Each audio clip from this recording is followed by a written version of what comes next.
परमेश्वर आपको शिक्षा दे रहा है, ट्रेनिंग दे रहा है।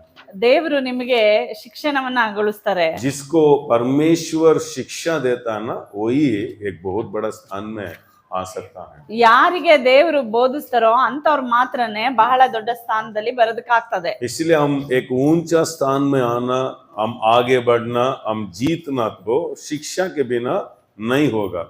ನಾವು ಒಂದು ಒಳ್ಳೆ ಸ್ಥಾನಕ್ಕೆ ಬರ್ಬೇಕಂತಂದ್ರೆ ನಮಗೆ ಬೋಧನೆ ಇಲ್ಲದೆ ನಾವು ಆ ಸ್ಥಾನಕ್ಕೆ ಬರೋದಕ್ಕೆ ಆಗೋದೇ ಇಲ್ಲ. हम मनुष्य ना, हमको शिक्षा चाहिए। ನಾವು ಮನುಷ್ಯರು, ನಮಗೆ ಶಿಕ್ಷಣ ಬೇಕಾಗಿದೆ. हम जानवर नहीं है। ನಾವು ಪ್ರಾಣಿಗಳಲ್ಲ. जानवर को परमेश्वर प्रोग्राम कर दिया, ಪ್ರಾಣಿಗಳಿಗೆ ದೇವರು ಪ್ರೋಗ್ರಾಮ್ ಮಾಡಿಟ್ಟಿದ್ದಾರೆ. ऑलरेडी उसको क्या कर दिया, उसको क्या करना, क्या क्या क्या काम करना, ऐसा एक प्रोग्राम कर दिया।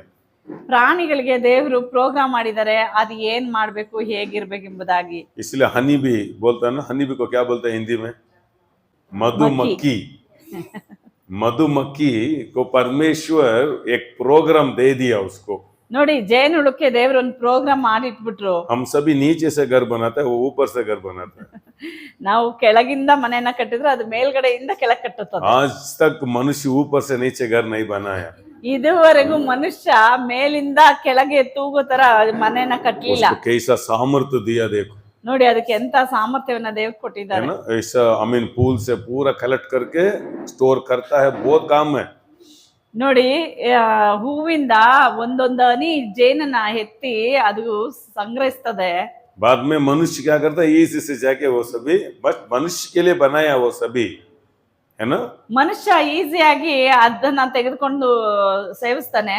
But ಆದ್ರೆ ನಿಜ ಹೇಳ್ಬೇಕಂತಂದ್ರೆ ಮನುಷ್ಯಗೋಸ್ಕರನೇ ಅದು ಆ ರೀತಿಯಾಗಿ ದೇವರು ಸೃಷ್ಟಿ ಮಾಡಿದ್ದು. बट मधुमक्खी कभी भी चिंता नहीं करता है, मेरा घर को तोड़ दिया, ಆದ್ರೆ मेरा परिवार को मार डाला।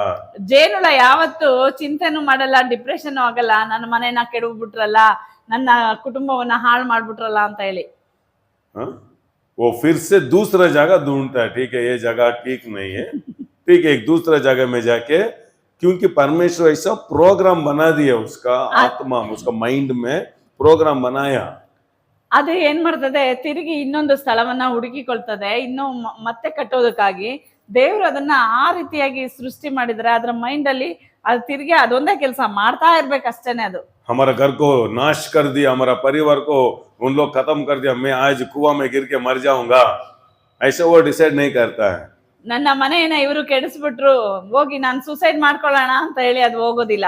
मनुष्य देखो, ಆದ್ರೆ ಮನುಷ್ಯರನ್ನ ನೋಡ್ರಿ, थोड़ा कुछ प्रॉब्लम आ गया तो ಏನಾರು ಒಂದ್ ಚಿಕ್ಕ ಸಮಸ್ಯೆ ಆಗ್ಬಿಟ್ರು मैं मर जाऊंगा, मैं भाग जाऊंगा। ನಾನ್ ಸತ್ತು ಹೋಗ್ತೀನಿ, ನಾನು ಓಡೋಗ್ತೀನಿ. इसीलिए मनुष्य को परमेश्वर उसको सोचने को सामर्थ्य दिया, चुनने को सामर्थ्य दिया। ಅದರಿಂದ ಮನುಷ್ಯನಿಗೆ ದೇವರು ಯೋಚನೆ ಮಾಡೋದಕ್ಕೂ ಆರಿಸ್ಕೊಳ್ಳೋದಕ್ಕೂ ಸಾಮರ್ಥ್ಯವನ್ನ इसलिए ಕೊಟ್ಟಿದ್ದಾರೆ. आप मैं सोचने का व्यक्ति, आप ಅದರಿಂದ ನಾವು ಆಲೋಚನೆ ಮಾಡುವಂತವರಾಗಿದ್ದೇವೆ. सेकंड क्या सोचते हो उसके आधार में आप चुनने का व्यक्ति है। ಯಾವುದನ್ನ ನೀವು ಯೋಚಿಸ್ತಾರೋ ಅದನ್ನ ಆರಿಸಿಕೊಳ್ಳುವಂತ ಸಾಮರ್ಥ್ಯ ಉಳ್ಳ क्या ವ್ಯಕ್ತಿಗಳಾಗಿದ್ದೀರಿ. चुनते हो वही आपका हो जाता है। ನೀವು ಏನನ್ನ ಆರಿಸಿಕೊಳ್ತಿರೋ ಅದೇ ನಿಮ್ಮ ಜೀವಿತವಾಗಿರ್ತದೆ. मनुष्य का जीवन बहुत श्रेष्ठ, ಮನುಷ್ಯರ ಜೀವಿತ ಬಹಳ ಶ್ರೇಷ್ಠ. इसीलिए कितना शिक्षा लेते हो ಎಷ್ಟು ಶಿಕ್ಷಣವನ್ನ ತೆಗೆದುಕೊಳ್ತಿರೋ उतना दूर तक आप बढ़ते जाओगे। ಅಲ್ಲಿವರೆಗೂ ನೀವು ಬೆಳೀತಾ ಹೋಗ್ತೀರಿ.